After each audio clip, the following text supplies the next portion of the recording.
What is up, guys? I am back with a little bit of a different video for you guys today.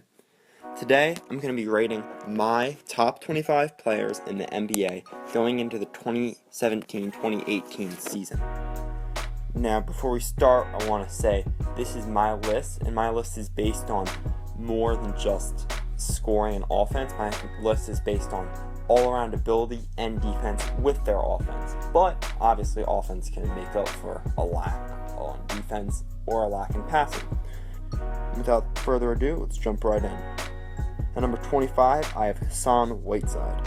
Hassan Whiteside is one of the best rim protectors in the league and averaged 17 points with 14 rebounds and 2 blocks last year. Hassan's pretty underrated in my opinion, and he is one of the better big men in the league, matter of fact, and people kind of sleep on him, but he's fairly deadly. At number 24, I have Brook Lopez. Brook Lopez is a very slept-on player. He's one of my favorite players to watch because he's just so versatile. He's the definition of a modern big man. He runs the floor, he can shoot threes, he can score in the post, and he's excellent in the pick and pop. Brook's also a pretty good defender, averaging 1.7 blocks a game. And going back to his three-point ability, he averages 1.8 threes a game, which is actually 0.1 less than Kevin Durant. So just keep that in mind.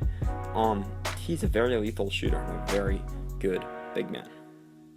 At number 23, I have Draymond Green. Draymond Green is the jack of all trades, averaging 10 points, 7 assists, 7 rebounds. Draymond Green was the defensive player of the year, I think rightfully so. And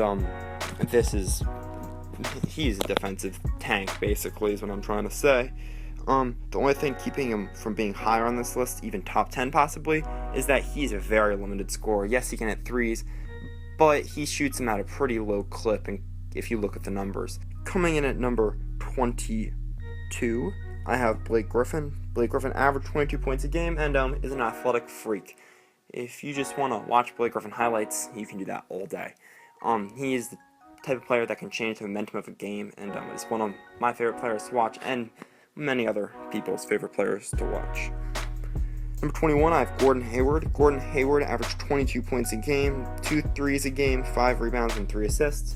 Gordon Hayward's a 3-level scorer. You're going to hear me say that a lot, but it's really important. He can score from the outside, score in the mid-range, and finish down low. Gordon Hayward's a pretty all-around player and is a lethal scorer. Number 20, I have Klay Thompson. Klay Thompson's one of the best defenders in the league and is a 3-point knockdown shooter. He's the best 3-and-D guy in the league. He averaged 22 points a game with 3.4 three-pointers a game. That's a lot of threes. And when you're taking that many threes and still averaging 47% from the field in total, you are doing something right. Number 19, I have Isaiah Thomas. Number 19 is probably lower than most of you have him on your list, but in my opinion, he's just not good enough as an all-around player to be higher. He is a absolutely lethal scorer. He averaged 28 points a game, was 3rd in the league, but he's just a pure scorer. He's a defensive liability. He's not a great passer, and he's not obviously a great rebounder or defender, even on the perimeter. Number 18, I have Carmelo Anthony. Melo is a bucket getter. You watch him in the Olympics, you know what I'm talking about. He can heat up and take over a game.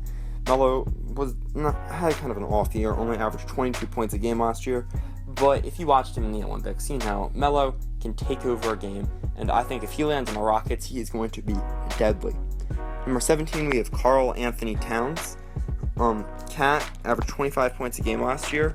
Most people don't know that, but that's a lot of points, and he did that on 55% shooting, so that's very, very impressive. He also averaged 12 rebounds a game and is one of the better defenders in the league. Karl Anthony Towns, he has next, guys. This is a guy to watch. He should have been an all-star this year. If he's not an all-star next year, he's getting cheesed. He's one of the best big men in the league, and he is so young. Watch out for Karl Anthony Towns. Number 16, I have DeMar DeRozan. He's a great mid-range scorer. Averaged 27 points a game last year, 47% shooting. Great player. Number 15, Damian Lillard. Damian Lillard is a complete player. He averaged 27 points a game last year, 6 assists, and he does not really have the big man help, okay? These big men on pick and rolls can really get your assists up, but Damian Lillard is a good passer, and he's a clutch player. I'm a big Damian Lillard fan. I really like what he's doing in Portland, and I expect it to continue. Number 14 is DeMarcus Cousins. DeMarcus Cousins is an offensive beast. Averaged 27 points a game last year with a nice mid-range, and he is a very modern big. He runs the floor well. Shoots 45% from the field. DeMarcus Cousins is one of the best big men in the league, and him and Anthony Davis is going to be a lethal pairing next season. I can't wait to watch it. Him, Rajon Rondo, and Jrue Holiday is going to be awesome to watch. Number 13, I got my man Kyrie Irving. Averaged 25 points a game last year and is a clutch god. Pure scorer, though. He only shot 47% and made 2.5 threes per game, which is fairly good, so he's a 3-level scorer, but he's one of the best finishers we've ever seen, guys. He is jelly god, okay? Kyrie is nice at the rim. He's a great finisher, great handles. The only thing keeping him back is his defense and his passing. They're subpar, to say the least. Number 12, we have Paul George. Paul George averaged 24 points last year. He's a very complete player, 3-level scorer, great defender, good passer, and good rebounder. I would say he's the Walmart version of LeBron James, and I think that's pretty accurate. He can do everything really well, but not quite as good as LeBron. Number 11, we have Giannis Antetokounmpo. I said that right. Haha. Averaged 23 points a game. He's a very unique player. He's a great passer, and he's 6'10". I loved watching him at the point guard spot last year. He's a really good defender, and he's an awesome finisher to watch. He just dunks everything. He's literally like dunking machine. Blake Griffin and Chris Paul combined with like Monte Ball. That's what I see Giannis as. Number 10, we got John Wall. John Wall averaged 23 points last year and with 10 assists. John Wall's also one of the best defenders at the point guard spot. I really like what they're doing in Washington. I live near DC, so a lot of my friends are big John Wall fans, and I watch him a lot. He is a lethal player, guys. John Wall is one of the top point guards in this league. I have him on here as the 4th best point guard, but I expect him to climb in the years to come. Number 9, we have my personal favorite player, Jimmy Butler. He averaged 24 points a game last year in Chicago. He's probably one of the top guard defenders in the league. He's a complete scorer, 3-level scorer. He can take over a game, which for me is very important. These players need to have a direct impact on the game, and he averaged 45% from the field. Jimmy Butler continues to get better every year, it seems, and he's just a deadly player on top of your team. Great defender, and he's a jack of all trades at the shooting guard spot. Number 8, I have Chris Paul. Chris Paul is the best defending point guard in the league. He's also an insane passer. I think he's one of the best point guards of all time. He only averaged 18 points last year, but everyone knows he is a 3-level scorer who can kill you from 3, at the rim, and in the mid-range. Number 7, Anthony Davis. Davis is the best big man in the league, in my opinion. He can score down low. He's one of the best defenders. He runs the floor, and shoots 50%, and scores 28 points a game. There is nothing more you can ask from a big man. He doesn't quite have the 3-ball or the mid-range shot yet, but his mid-range shot is getting better, and his range is slowly expanding. Anthony Davis is going to have a Defensive Player of the Year in his future, and I can't wait to watch him play more. He's really a great young player, best big man in the league, no question, in my opinion. Number 6, Russell Westbrook. Yes, Russell Westbrook averaged triple-double, but he is still number 6. Russ is a ball-centric player. He needs that ball. He stuffs the stat line and can get you wins, but he always has the ball in his hand. He averaged 31 points last year. He's a 3-level scorer, but he needs the ball so much. I mean, it's his stats lie. I mean, he's not the level passer that averages 10 assists a game. Chris Paul averaged 9 last year, and he's a much better passer. Yes, he didn't have help, Westbrook, in his passing, so people are like, well, how could you not be a passer? He's forcing these passes, and he's very ball-centric. He always has that ball. He's bound to good assists. Number 5 is James Harden. James Harden is the best scorer in the league, in my opinion. Fluid scorer, elite 3-level scorer. At the rim, he's scoring or he's getting fouled. There's nothing you do about it. Last year, we watched him at the point guard spot, and we found out he was a pretty good passer, a pretty darn good passer. I'm a little disappointed that Chris Paul is going to the Rockets, so we can't see him at the point guard spot more, actually, because I really enjoyed watching that, and I liked him having the keys to the offense.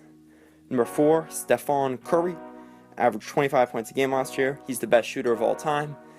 I'm not a huge Curry fan, but he is the best shooter of all time. He can take over a game, and watching him play is incredible.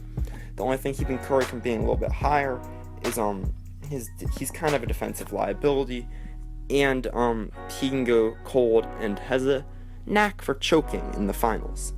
But Curry is still, in my opinion, the best point guard in the NBA. Number 3, I have KD. Yes, I have him at number 3, not number 2. I have him below the top 2 players because of his defense. He's a great defender, but Kawhi Leonard, spoiler, Kawhi's ahead of him, is the best defender in the league. KD is a great scorer, a great 3-level scorer, and is probably one of the better scorers of all time, matter of fact. But he just can get a tendency to shoot a little bit too much, and that kind of holds him back, in my opinion. Shooting percentages aren't as high as I think they could be. Number 2, I have Kawhi Leonard.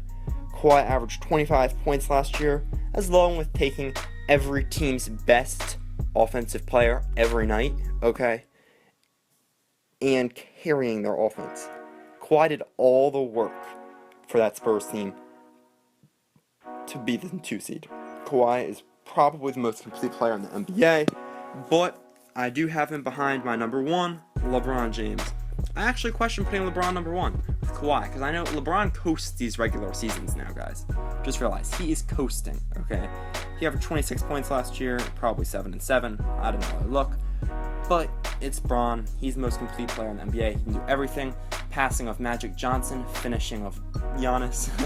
He is just LeBron James. But I actually was thinking about putting Kawhi ahead of him because of Kawhi's defense being so good. I know LeBron can play that defense, but he didn't this year. He just straight up didn't. He just didn't feel like it. Anyway, guys, hope you enjoy it. I'll put the list on the screen. If you like this video, please leave a like and subscribe. And if you disagree, let me know in the comment section below. Have a nice day.